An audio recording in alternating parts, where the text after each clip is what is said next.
Shalom, sekali lagi kita berjumpa dengan saya Agustinus Dermawan, dan malam hari ini saya ingin menyampaikan bagian yang kedua dari seri renungan menghitung berkat satu-satu. Dan bagian yang kedua ini saya beri judul Berpeluh karena Kristus. Berpeluh karena Kristus. Saya menggunakan kata berpeluh yang artinya berkeringat. Kenapa? Karena saya kembali sekali lagi mau mengajak kita merenungkan ketika Paulus berada di penjara di Roma. Dia di penjara di rumah, dan selama 2 tahun dia ada di dalam penjara, di dalam waktu yang cukup lama untuk seorang yang begitu aktif pada awalnya, kemana-mana pergi, dan bahkan dia berusaha menghidupi diri sendiri supaya dia tidak terikat kepada siapapun dan kepada apapun, sehingga spirit of freedom, kebebasan itu begitu luar biasa yang dimiliki oleh Paulus.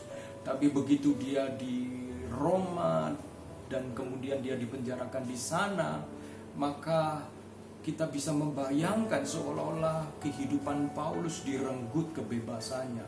Tetapi sesungguhnya kebebasan yang sejati itu tidak ditentukan apakah Paulus bisa pergi kemana-mana ataukah Paulus berada di rumah saja, harus tinggal di rumah saja. Karena Paulus telah menemukan kebebasan sejati, sekalipun dia di rumah saja, sekalipun dia tidak bisa pergi kemana-mana, tetapi di sana dia bisa menyatakan, menunjukkan bahwa keberadaannya ketika dia di lockdown di sana itu karena Kristus.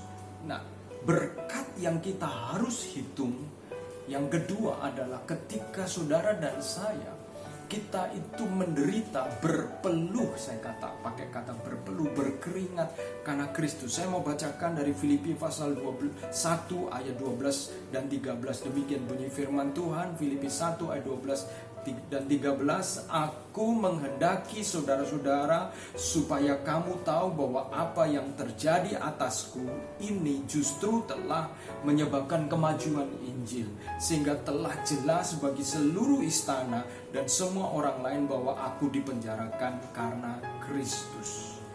Aku dipenjarakan karena Kristus. Berbicara tentang berpeluh, saya ingat di dalam Kejadian pasal 3 ayat 18 dan 19 mengatakan, semak duri dan rumput duri akan dihasilkannya bagimu, dan tumbuh-tumbuhan di padang akan menjadi makananmu. Dengan berpeluh engkau akan mencari makananmu sampai engkau kembali lagi menjadi tanah, karena dari situlah engkau diambil, sebab engkau debu dan engkau akan kembali menjadi debu. Dengan kata lain, ketika manusia jatuh dalam dosa, Tuhan sudah memberikan kutuk kepada manusia bahwa mereka akan berpeluh, bersusah payah untuk mengerjakan, untuk mendapatkan hidup, mendapatkan penghasilan, bahkan sampai kembali kepada debu. Dengan kata lain, sampai kepada kematian.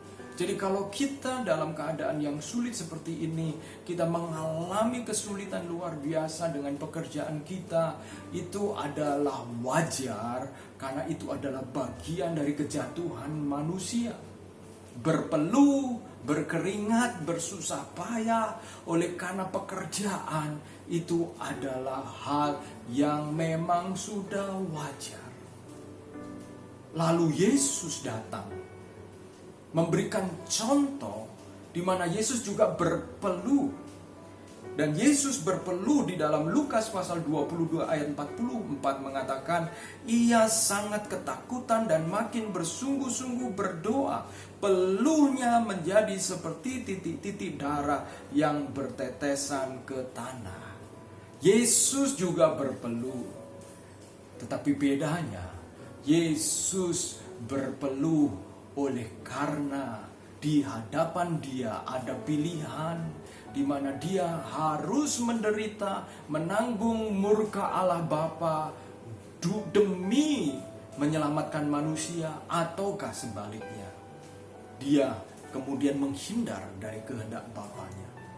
Yesus berpeluh oleh karena pilihan yang sulit untuk tetap mengikut kehendak Bapanya. Dan Yesus kemudian memberi jalan buat semua orang yang menjadi pengikutnya apabila mereka menghadapi pilihan-pilihan yang sulit dan mereka tetap bertahan untuk melakukan kehendak Tuhan, melakukan kehendak Bapa, menyenangkan hati Tuhan, dan mereka bersusah payah untuk itu, mengambil resiko untuk itu, maka mereka, engkau dan saya, sudah berpeluh seperti Yesus. Dan Paulus mengikuti jalan Yesus ketika dia di penjara dan dia mengalami susah payah oleh karena Kristus. Jadi dalam kesempatan ini, apabila engkau sedang berada di dalam kesulitan, engkau sedang berada di rumah, mungkin kau bergumul dengan pekerjaan, jangan hanya biarkan engkau bergumul oleh karena pekerjaan, tapi lihatlah pekerjaanmu itu, bagaimana engkau tetap bisa menghadapinya demi memuliakan nama Tuhan. Ketika engkau memandang itu untuk kemuliaan Tuhan, engkau bersusah payah mengambil resiko, engkau sedang berpeluh untuk Kristus, engkau sedang berpeluh untuk Tuhan. Dan pandanglah itu sebagai berkat. Mengapa? Karena ketika Kristus mengatakan ya kepada kehendak Bapanya setelah dia berpeluh, maka Kristus kemudian sanggup menyelesaikan tugasnya, dan pada akhirnya dia mengalami kuasa kebangkitan.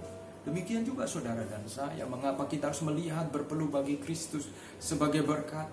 Karena jaminan buat saudara dan saya adalah saudara dan saya akan mengalami kuasa kebangkitan. Saudara dan saya akan menjadi pribadi yang karakternya semakin dimurnikan. Saudara dan saya semakin teruji kemurnian hati motivasinya. Dan ketika saudara-saudara tetap bertahan, berusaha menyenangkan hati Tuhan, apapun yang terjadi, tetap setia, engkau sedang berpeluh bagi Kristus. Seperti Paulus, dia berpeluh bagi Kristus, dan hitung itu sebagai berkat Tuhan. Tuhan memberkati kita semua.